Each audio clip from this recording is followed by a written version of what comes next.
નમસ્તે વિદ્યાર્થી મિત્રો. વિદ્યુત ભાર અને વિદ્યુત ક્ષેત્રના ત્રીજા લેક્ચરની અંદર આપણે બાકીના જે ઉદાહરણના અને સ્વાધ્યાયના દાખલા છે તેમના વિશે ચર્ચા કરીશું. તો સૌપ્રથમ આપણે આજે સ્વાધ્યાયનો 12મો દાખલો જોઈએ. તો સ્વાધ્યાયના 12મા દાખલાની રકમમાં આપણને 2 વિભાગમાં દાખલો પૂછેલો છે. પહેલા વિભાગમાં આપણને એવું પૂછેલું છે કે કોપરના અલગ કરેલા 2 ગોળાઓ, એક એ અને બી છે, ના કેન્દ્રો વચ્ચેનું અંતર 50 સેન્ટીમીટર છે.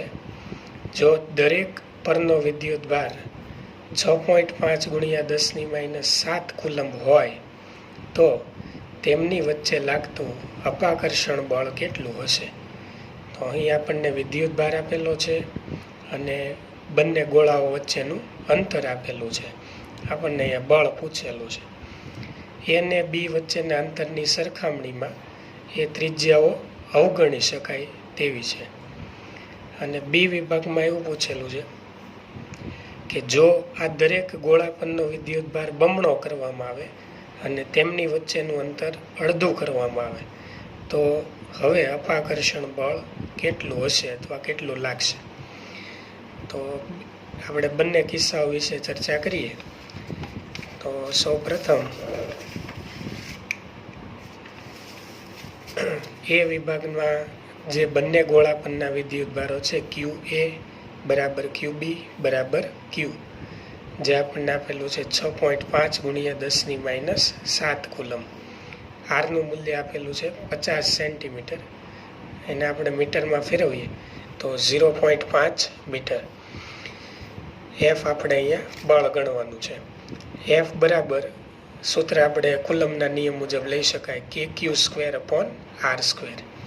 કેનું મૂલ્ય આપણે જાણીએ છીએ 9 × 10⁹ ગુણ્યા ક્યુનું મૂલ્ય 6.5 × 10⁻⁷ એનો સ્ક્વેર છેદમાં આરનું મૂલ્ય 0.5નો સ્ક્વેર. તો આ બળ આપણને મળશે 1.521 × 10⁻² ન્યૂટન. બીજા વિભાગની જો વાત કરીએ તો બીજા વિભાગમાં વિદ્યુત ભારનું મૂલ્ય બમણું અને બંને ગોળાઓ વચ્ચેનું જે અંતર છે એ આપણને અડધું કરવાનું કીધું છે. એટલે q' બરાબર 2q થશે, r' બરાબર r/2 થશે. તો અહીં લાગતું નવું બળ, અપાકર્ષણ બળ કેટલું હશે? તો f' બરાબર કે ક્યુની જગ્યાએ આપણે અહીંયા લખશું 2q² અને આરની જગ્યાએ લખશું આપણે r/2 સ્ક્વેર. 2 નો વર્ગ 4, 2 નો વર્ગ 4, છેદનો છેદ અંશમાં જશે એટલે ચોકે ચોકે 16 kq²/r². kq²/r² ને આપણે પરિણામી બળ F કહીએ છીએ. એટલે એ 16F થશે, જેની અંદર આ Fની કિંમત મૂકીએ તો આપણને ફાઇનલી અપાકર્ષણ બળ છે 0.24 ન્યૂટન મળશે. બંને ગોળાના વિદ્યુત ભાર સમાન છે એટલે એમની વચ્ચે અપાકર્ષી બળ લાગશે. આ સ્વાધ્યાયનો આપણે 12મા દાખલાની ચર્ચા કરી. હવે આપણે વાત કરીએ તો સ્વાધ્યાયનો 6થો દાખલો. સ્વાધ્યાયના 6થા દાખલાની અંદર 4 બિંદુવત વિદ્યુત ભારો છે. ક્યુ એ બરાબર 2 માઇક્રોકુલમ, ક્યુ બી બરાબર -5 માઇક્રોકુલમ, ક્યુ સી બરાબર 2 માઇક્રોકુલમ અને ક્યુ ડી બરાબર -5 માઇક્રોકુલમ. એ એક 10 સેન્ટીમીટરની બાજુવાળા ચોરસ ABCDના શિરોબિંદુ પર મૂકેલા છે. 4 વિદ્યુત ભાર છે અને ચોરસના શિરોબિંદુ પર મૂકવાના છે. ચોરસના કેન્દ્ર પર મૂકેલા 1 માઇક્રોકુલમ, એટલે કેન્દ્ર પર આપણે 1 માઇક્રોકુલમ વિદ્યુત ભાર લેશું તો એમની ઉપર આ બાકીના વિદ્યુત ભાર વડે લાગતું બળ આપણે ગણવું છે. તો રકમ મુજબ આપણે એક આકૃતિ બનાવીએ તો એ આકૃતિ આપણને આ પ્રમાણે મળશે. આકૃતિમાં તમે જોઈ શકો કે એક ચોરસના 4 શિરોબિંદુઓ આપણે ધ્યાનમાં લીધેલા છે, A, B, C અને D. એ પરનો વિદ્યુત ભાર 2 માઇક્રોકુલમ, એ જ રીતે C પરનો વિદ્યુત ભાર 2 માઇક્રોકુલમ, એટલે આ બંને વિદ્યુતભારો સમાન છે. આ જ રીતે બી પરનો અને ડી પરનો વિદ્યુતભાર સમાન છે, -5 માઇક્રોકુલમ, તથા કેન્દ્ર પર આપણે એક માઇક્રોકુલમ વિદ્યુતભાર કેન્દ્ર ઓ પર લીધેલો છે. તો અહીં આપણે આકૃતિની સમમિતિ પરથી એમ કહી શકીએ કે એ અને સી પરના વિદ્યુતભાર સમાન હોવાથી તેમના લીધે કેન્દ્ર પર રહેલા ક્યુ પર સમાન મૂલ્યના અને પરસ્પર વિરુદ્ધ દિશામાં બળો લાગશે. એટલે -2 માઇક્રોકુલમને લીધે 1 માઇક્રોકુલમ પર બળ લાગશે અને 2 માઇક્રોકુલમને લીધે 1 માઇક્રોકુલમ પર બળ લાગશે. ટૂંકમાં એ અને સી વડે ઓ બિંદુ પર રહેલ વિદ્યુતભાર પર બળ જે લાગશે એ બંને પરસ્પર વિરુદ્ધ દિશામાં લાગશે. બંનેના મૂલ્ય સમાન છે, એટલે એફ એ થશે અને આ એફ સી થશે. તો આ બંને પરિણામી બળોની દિશા છે એ વિરુદ્ધ છે, એટલે બંનેનો આપણે સરવાળો કરીએ F A plus F C, તો પરસ્પર દિશા વિરુદ્ધ હોવાથી એનું પરિણામી બળ 0 થશે. એફ સીને આપણે જમણી બાજુ લઈ જઈએ તો એફ એ બરાબર એફ સી થશે, સમીકરણ 1.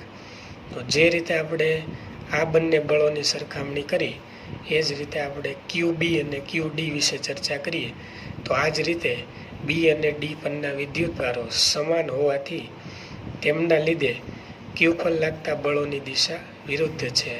અહીં તમે જોઈ શકો કે એફ બી અને એફ ડી બંને બળો સમાન મૂલ્યના પરસ્પર વિરુદ્ધ દિશામાં છે અને તેમની જે દિશા છે એ પરસ્પર વિરુદ્ધ છે. તો બંનેનું પરિણામી બળ F B plus F D બરાબર 0. એફ ડીને આપણે આ બાજુ લઈ જઈએ તો એફ બી બરાબર એફ ડી. હવે ચારેય બળોનો સરવાળો કરીએ તો પરિણામી બળ F A, F B, F C plus F D. બળ એ સદિશ રાશિ છે. ચારેય બળોનો આપણે સરવાળો કરતા સમીકરણ 1 અને 2ની કિંમત મૂકીએ.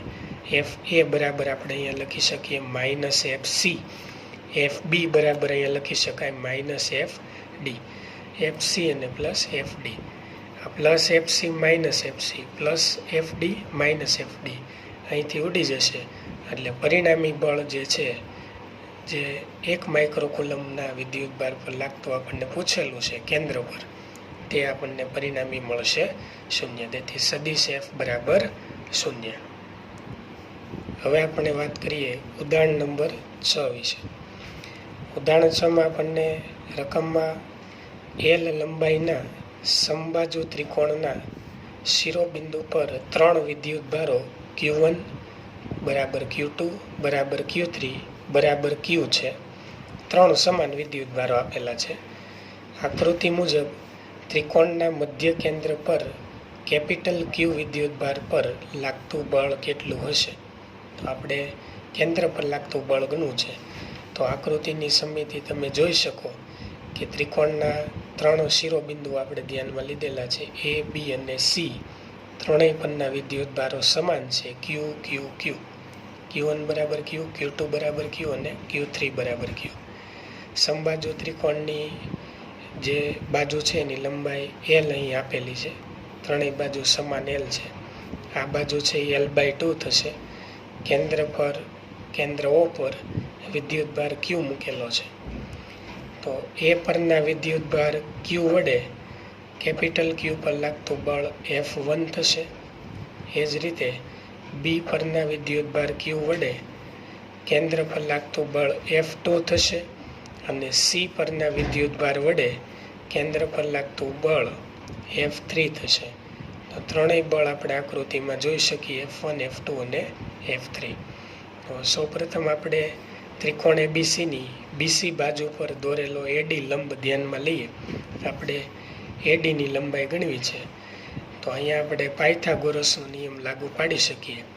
આ જે ત્રિકોણ છે એમાં આપણે AD બાજુની જરૂર છે. આ બાજુ L છે, આટલી બાજુ L/2 છે. તો પાયથાગોરસના નિયમ પ્રમાણે AD² બરાબર AC² -CD². AC² નું મૂલ્ય છે L² અને CD નું મૂલ્ય છે L²/4. સ્ક્વેર કરતાં સાદરૂપ આપીએ તો 4 એકા 4 માઇનસ 1 એટલે 3L² છેદમાં 4. અહીંથી આપણે સ્ક્વેર દૂર કરીએ તો અહીંયા થશે √3. 4નું વર્ગમૂળ થશે 2. √3/2 ઇન્ટુ L. L² L થશે. તો આપણને આખી AD બાજુ મળી ગઈ. આ AD. હવે A થી O નું અંતર આપણે જોતું છે, આટલું અંતર. તો A થી D આપણને મળી ગયું √3/2 ઇન્ટુ L. તો હવે આપણે AO બાજુ મેળવી નાખીએ. તો AO બાજુ છે એ AD કરતાં 2/3 ગણી થશે. એટલે આપણે એમ કહી શકીએ કે ભાઈ ADનો આ જે ભાગ છે એ 2/3 જેટલો થશે. આખો ભાગ 3/3 એટલે 3/3 એટલે આખું AD બનશે. આટલો જે ભાગ છે એ 2/3 થશે. તો AO બરાબર 2/3 AD. 2/3 ગુણ્યા ADની કિંમત મૂકીએ, સાદરૂપ આપીએ તો અહીંથી 2 કેન્સલ થશે. 3ના એવા 2 ભાગ પાડીએ કે જેથી √3 ઉડી જાય. તો √3 એક √3 ઉડી જશે. તો ફાઇનલી Lના છેદમાં √3 મળશે. તો આ આપણને મળી ગયું A થી O નું અંતર એટલે AO. તો જેટલું AO છે એટલું જ BO થશે અને એટલું જ CO થશે. આ BO અને આ CO. હવે A પરના વિદ્યુતભાર -Q વડે કેપિટલ Q પર લાગતું બળ આપણે ગણવું હોય તો કુલમના નિયમ પ્રમાણે F1 બરાબર K Q કેપિટલ Q છેદમાં એમની વચ્ચેનું જે અંતર છે અહીંથી અહીં સુધીનું, એને આપણે નામ આપી દઈએ AO². તો AO આપણી પાસે છે Lના છેદમાં √3. તો સાદરૂપ આપતા KQQ છેદમાં L√3². છેદનો છેદ અંશમાં જશે, એનો સ્ક્વેર કરતાં 3KQQ છેદમાં L². આ જે આપણને પરિણામી બળ મળ્યું F1 એ AO દિશામાં છે. એટલે A થી O ની દિશામાં, નીચેની દિશામાં. એ તમે આકૃતિમાં જોઈ શકો કે F1ની દિશા અધો દિશામાં નીચે છે. તો જેટલું આપણે A પરના વિદ્યુતભાર Q વડે કેપિટલ Q પર લાગતું બળ ગણ્યું એટલું જ બળ B અને C માટે થશે.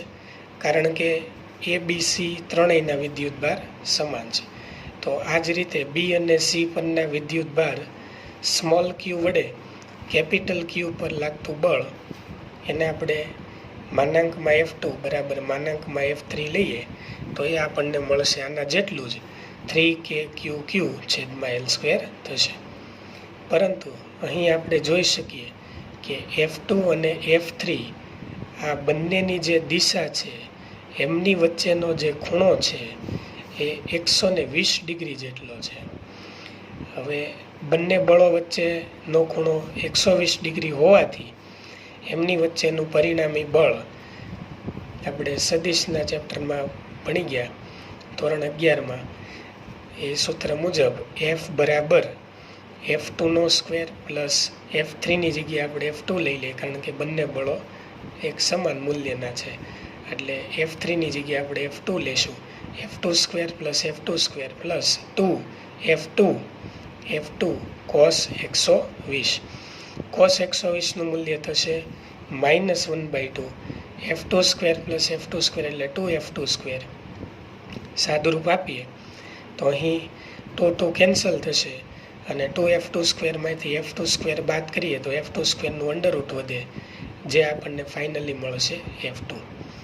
F2 F3નું મૂલ્ય સમાન છે એટલે બંને સમાન થશે F જેટલા. જે આપણને હતું એટલું ને એટલું જ 3KQQ/L². પરંતુ દિશા વિરુદ્ધ છે OA દિશામાં. અહીં જે બળ હતું એ AO દિશામાં હતું જ્યારે આ બળ છે એ OA દિશામાં છે. આ AO દિશા છે નીચેની દિશા અને આ બંને બળનું પરિણામી બળ આપણને ઉપર મળશે જેનો આપણે એકમ સદિશ RKF લીધો છે જેને આપણે OA દિશા કહીશું. એટલે અહીં મળતું બળ OA દિશામાં છે. તો Q પરનું પરિણામી બળ આપણે વાત કરીએ તો F1 plus F2 plus F3 લેતા ત્રણેય બળો માંથી આપણે 3k⁴ કોમન લઈ લઈએ. એકની દિશા ઉપર છે, એકની દિશા નીચે છે, એટલે એકનો એકમ સદિશ ઉપર આવશે, એકનો એકમ સદિશ નીચે આવશે.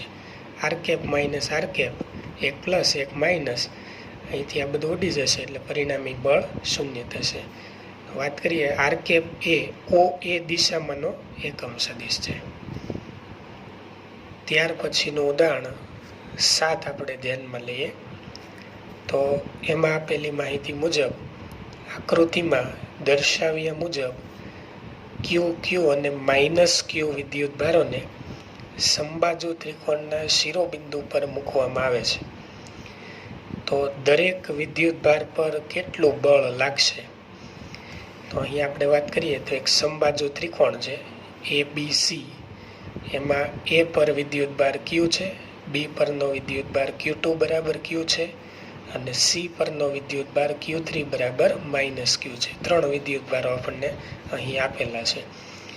તો આ ત્રણેય વિદ્યુત ભાર પર એકબીજા બાકીના વિદ્યુત ભાર વડે કેટલું બળ લાગશે, એટલે દરેક વિદ્યુત ભાર વડે અહીં લાગતું બળ આપણે ગણવું છે. તો સૌપ્રથમ આપણે એ બિંદુથી શરૂઆત કરીએ કે ભાઈ એ બિંદુ ઉપર કયા કયા બળો લાગશે. તો એ બિંદુ પર વિદ્યુત ભાર Q છે, એટલે અહીં તમે જોઈ શકો કે B પરના Q વિદ્યુત ભાર વડે એ ઉપર બળ લાગશે અને C પરના એક વિદ્યુત ભાર -Q વડે પણ એ ઉપર એક બળ લાગશે. તો એ ઉપર કુલ 2 પ્રકારના બળો લાગશે. પહેલું બળ એને આપણે F12 કહેશું, જે BA દિશામાં છે, એટલે આ તરફની દિશામાં છે, B થી A. આ જ રીતે C પરના -Q વડે લાગતું આકર્ષી બળ, કારણ કે આ +Q છે, આ -Q છે, એટલે આ બળ આકર્ષી બળ થશે F13, જે ક્યાં લાગશે? A થી C દિશામાં. તો અહીં એ બિંદુ ઉપર 2 પ્રકારના બળો લાગે છે, F12, F13. તો આ બંને બળો જે છે એમના માટે આપણે સમાંતર બાજુ ચતુષ્કોણનો નિયમ જો લગાડીએ તો એ પરનું પરિણામી બળ આપણને F1 મળશે. આ બંનેને આપણે સમાંતર બાજુ ચતુષ્કોણ મુજબ જોડી દઈએ તો F1 આપણને મળશે. સદિશ F1 બરાબર FR⁵1. અહીંયા આપણને બંનેના મૂલ્ય F આપેલા છે, તો F1 બરાબર F થશે. એમનો એકમ સદિશ એને આપણે R⁵1 કહી દઈએ. અહીં F12 અને F13 નું જે મૂલ્ય છે એ સમાન છે, જે કેટલું છે? F જેટલું છે. તો પરિણામી બળ અહીંયા F જેટલું થશે. તો જેમ ગણતરી આપણે A માટે કરીએ એવી ને એવી જ ગણતરી આપણે B માટે સેમ કહી શકીએ કે ભાઈ આ જ રીતે B પરનું પરિણામી બળ F2 બરાબર FR⁵2. બંને બળો જે છે F23, F21. B પર A વડે લાગતું બળ F21 અને B પર C વડે લાગતું બળ F23. આ બંને બળોનું પરિણામી બળ F2, તો F2 બરાબર FR⁵2 થશે. આ બંને બળોના મૂલ્ય પણ સમાન છે, જે કેટલા છે? F જેટલા છે. તો અહીં તમે જોઈ શકો કે આ F2 બળ છે અને આ F1 બળ છે. આ F2 બળ છે અને આ F1 બળ છે. તો બંને બળો જે છે એમની વચ્ચેનો જે આખો એંગલ છે, આખો ખૂણો F1 અને F2 વચ્ચેનો ખૂણો જે 60 ડિગ્રી જેટલો છે. કેટલો છે? 60 ડિગ્રી. તો એમની વચ્ચે લાગતું પરિણામી બળ આપણે શોધવું હોય તો F બરાબર બંનેનું મૂલ્ય સમાન છે, FF જેટલું, એટલે F² + F² + 2FF cos 60. સાદરૂપ આપતા cos 60 1/2 થશે, 2 અહીંથી કેન્સલ થશે એટલે √3f² મળશે. તો એને આપણે કહી શકીએ √3f. તો અહીં આપણને F1 અને F2 જે F જેટલું મળે છે, √3f(n)। તો આ બંનેનું પરિણામી બળ ઉપરની દિશામાં મળે છે. તો n છે એ ઉપરની દિશામાંનો એકમ સદિશ છે. તો જેમ ગણતરી આપણે A અને B વિદ્યુત ભાર માટે કરી, સેમ ગણતરી આપણે C માટે કરી શકીએ. તો અહીં તમે વિચારો કે સી બિંદુ પર બાકીના બંને વિદ્યુત ભારો વડે બળ લાગશે. તો સી પર એ વડે લાગતું બળ લેવા જઈએ તો F3(1) થશે અને સી પર બી વડે લાગતું બળ F3(2) થશે. તો આ બંને બળોનું પરિણામી બળ એને આપણે સમાંતર બાજુ ચતુષ્કોણના નિયમથી જોડીએ તો એ પરિણામી બળ F3 થશે. અહીં F3(1) અને F3(2) બંનેના મૂલ્ય સમાન, બે વચ્ચેનો જે ખૂણો છે એ સમબાજુ ત્રિકોણનો ખૂણો 60 ડિગ્રીનો થશે. એટલે વળી પાછા આપણે ગણતરી કરીએ તો F3 બરાબર √F31² F32² plus 2 × F31 F32 cos 60. F31 F32 F જેટલા છે તો અહીંયા બધી જગ્યાએ આપણે F મૂલ્ય મૂકી દઈએ. સાદુરૂપ આપતા આપણને જવાબ આના જેટલો જ મળશે. પણ અહીં દિશા ઉપરની છે એટલે પ્લસ છે, અહીં દિશા નીચેની છે એટલે માઇનસ છે. તમે આકૃતિમાં જોઈ શકો કે F3 નીચે તરફ લાગે છે, F3 નીચે છે એટલા માટે આપણે અહીં -n લખશું. તો સમીકરણ 1 અને 2 નો તમે સરવાળો કરો તો સદિશ F1 પ્લસ સદિશ F2 પ્લસ સદિશ F3 જે કેટલું થશે 0. અહીં પ્લસ માઇનસ બધું ઉડી જશે જેથી આનું મૂલ્ય આપણને પરિણામી 0 મળશે. હવે વિદ્યાર્થી મિત્રો આપણે ઉદાહરણ 8 વિશે ચર્ચા કરીએ, જે બોર્ડની પરીક્ષા હમણાં ગઈ માર્ચમાં લેવાણી, માર્ચ 2020માં વિભાગ બીની અંદર 3 ગુણમાં પૂછાયેલો પ્રશ્ન છે, અગત્યનો પ્રશ્ન. તો એમની રકમ વિશે આપણે ચર્ચા કરીએ. એક ઇલેક્ટ્રોન 2 × 10⁴ ન્યૂટન પર કુલમના નિયમિત વિદ્યુત ક્ષેત્રમાં 1.5 સેન્ટીમીટર જેટલા અંતરનું પતન પામે છે. એક ઇલેક્ટ્રોન છે એ આટલા વિદ્યુત ક્ષેત્રમાં આટલું અંતર કાપે છે, જે આપણને આકૃતિ એ મુજબ આપણે સમજી શકીએ. તો આકૃતિ એની અંદર આપણે જોઈ શકીએ કે એક નિયમિત વિદ્યુત ક્ષેત્ર છે. વિદ્યુત ક્ષેત્રની દિશા વિદ્યાર્થી મિત્રો તમને ખ્યાલ છે પ્લસથી માઇનસ તરફ હોય, એમાં ઇલેક્ટ્રોન મુક્ત પતન પામે છે. હવે ક્ષેત્રનું માન અચળ રાખીને તેની જે દિશા છે એ આપણે ઉલટાવીએ તો તેમાં એક પ્રોટોન તેટલા જ અંતરનું પતન પામે છે જે આપણને આકૃતિ બીમાં આપેલું છે. તો હવે આપણે વિદ્યુત ક્ષેત્રની દિશા બદલાવી નાખીએ. જે પ્લસ માઇનસ ઉર્ધ્વ દિશામાં હતું એ આપણે વિદ્યુત ક્ષેત્ર હવે અધો દિશામાં લઈ લઈએ. તો આ વિદ્યુત ક્ષેત્ર પ્લસથી માઇનસ સમાન વિદ્યુત ક્ષેત્ર છે, એની અંદર એક પ્રોટોન છે એ તેટલા જ અંતરનું એટલે 1.5 સેન્ટીમીટર જેટલા અંતરનું પતન કરે છે. અહીં આપણે પ્રોટોનનો વીજભાર +E લીધેલો છે, અહીં ઇલેક્ટ્રોનનો વીજભાર -E લીધેલો છે. તો વિદ્યુત ક્ષેત્ર આપ્યું છે, અંતર આપ્યું છે, અંતર CGSમાં છે અને આપણે MKSમાં ફેરવશું. બરાબર. તો બંને માટે દરેક કિસ્સામાં પતન માટે લાગતો સમય ગણવાનો છે આપણે. બંને માટે ઇલેક્ટ્રોન પ્રોટોન માટે આપણે સમયની ગણતરી કરીશું. બોર્ડની પરીક્ષામાં અહીંયા સુધી પૂછાયેલું છે. આ ઉપરાંત આગળ આપણને એવી માહિતી આપેલી છે કે ગુરુત્વની અસર હેઠળ એટલે ગુરુત્વાકર્ષણ બળની અસર હેઠળ મુક્ત પતન સાથેનો તફાવત જણાવો. તો આ તફાવત વિશે પણ આપણે ચર્ચા કરીએ. તો સૌપ્રથમ આપણે સમય ગણવા માટે ઇલેક્ટ્રોન અને પ્રોટોનનો પ્રવેગ ધ્યાનમાં લેવો પડશે. તો અહીં આકૃતિ એની અંદર તમે જોઈ શકો કે વિદ્યુત ક્ષેત્ર ઉર્ધ્વ દિશામાં છે, ઉર્ધ્વ દિશામાં. તેથી ઇલેક્ટ્રોન પર બળ અધો દિશામાં લાગશે. તમે જાણો છો ઇલેક્ટ્રોનનો વીજભાર ઋણ છે, ઋણને હંમેશા ધન પ્રત્યે આકર્ષણ હોય એટલે ઇલેક્ટ્રોન પર બળ નીચે લાગશે, ક્ષેત્ર ઉપર છે, બળ નીચે તરફ લાગશે. તો પ્રવેગ બળ લાગે છે એટલે પ્રવેગ ઉદ્ભવશે. તો ઇલેક્ટ્રોનનો પ્રવેગ AE એક્સેલરેશન ઓફ ઇલેક્ટ્રોન બરાબર F/me ઇલેક્ટ્રોનનું દળ. અહીં આપણે વિદ્યુત ક્ષેત્રના ટોપિકમાં ભણી ગયા કે વિદ્યુત ક્ષેત્ર E બરાબર F/q એકમ ધન વિદ્યુત ભાર પર લાગતા બળને જે તે બિંદુ પાસે વિદ્યુત ક્ષેત્ર કહેવાય અથવા વિદ્યુત ક્ષેત્રની તીવ્રતા કહી શકાય. તો F બરાબર QE ક્યુ ઈ પરથી અહીં ઇલેક્ટ્રોનનો વીજભાર આપણે ઈ ધ્યાનમાં લઈશું, એટલે ક્યુની જગ્યાએ ઈ બળનું મૂલ્ય છેદમાં એમ ઈ. હવે આપણે અચળ પ્રવેગી ગતિના સમીકરણ વિશે ચર્ચા કરી. એમાં આ સૂત્ર આપણે ભણી ગયા, ડી બરાબર v0t પ્લસ 1/2 at². એમાં પ્રારંભિક વેગ આપણે શૂન્ય લઈએ તો અહીંથી v0 શૂન્ય એટલે પહેલો પદ શૂન્ય થશે, ડી બરાબર 1/2 at²નો થશે, કે જ્યાં ઈ એટલે ઇલેક્ટ્રોન માટે લાગતો સમય.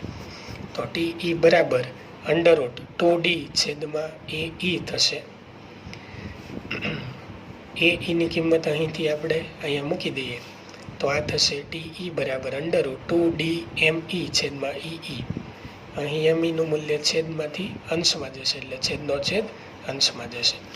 તો હવે આપણે કિંમત મૂકી દઈએ તો અહીં આપણે ટી બરાબર √2 ગુણ્યા ડીનું મૂલ્ય 1.5 સેમી છે, અને આપણે મીટરમાં ફેરવીએ તો 1.5 ગુણ્યા 10⁻2 ગુણ્યા એમ ઈ ઇલેક્ટ્રોનનું દળ 9.1 ગુણ્યા 10⁻31 છેદમાં ઈનું મૂલ્ય 1.6 ગુણ્યા 10⁻19 અને કેપિટલ ઈનું મૂલ્ય 2 ગુણ્યા 10⁴. સાદુરૂપ આપતા આપણને 2.9 ગુણ્યા 10⁻9 સેકન્ડ મળે છે.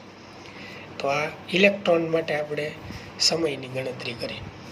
આ જ રીતે પ્રોટોનને મુક્ત પતન કરવા માટે લાગતો સમય આપણે ધ્યાનમાં લેવો હોય તો જેમ ઇલેક્ટ્રોન માટે જે સૂત્ર લીધું એવું જ પ્રોટોન માટે લઈ શકાય. માત્ર ફરક એટલો કે અહીંયા ઇલેક્ટ્રોનનું દળ હતું, અહીં પ્રોટોનનું દળ આવશે. તો બીજી આકૃતિની અંદર વિદ્યુત ક્ષેત્ર જે છે એ અધો દિશામાં છે, તમે જોઈ શકો.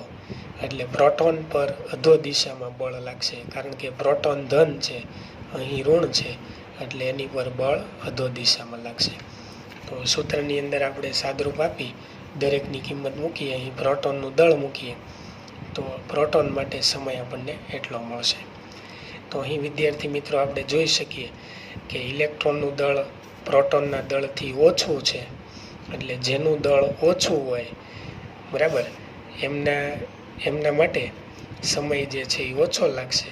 અહીં પ્રોટોનનું દળ વધારે છે એટલે પ્રોટોનને મુક્ત પતન માટે વધારે સમય લાગશે. હવે આપણે વિદ્યુત ક્ષેત્ર અને ગુરુત્વ ક્ષેત્રના બંને વચ્ચે તફાવતની અહીં આપણને રકમમાં વાત કરેલી છે. તો અહીં આપણે એમ કહી શકીએ કે વિદ્યુત ક્ષેત્ર અને ગુરુત્વ ક્ષેત્રમાં મુખ્ય વિરોધાભાસ એ છે કે ગુરુત્વ ક્ષેત્રમાં મુક્ત પતન કરતા પદાર્થને લાગતો સમય પદાર્થના દળ પર આધારિત નથી, જ્યારે વિદ્યુત ક્ષેત્રમાં દળ પર આધારિત છે. ગુરુત્વ ક્ષેત્રમાં જે અહીં સમય લાગે છે પદાર્થને એ દળ પર આધારિત નથી. આ ખાસ આપણે યાદ રાખવાનું છે.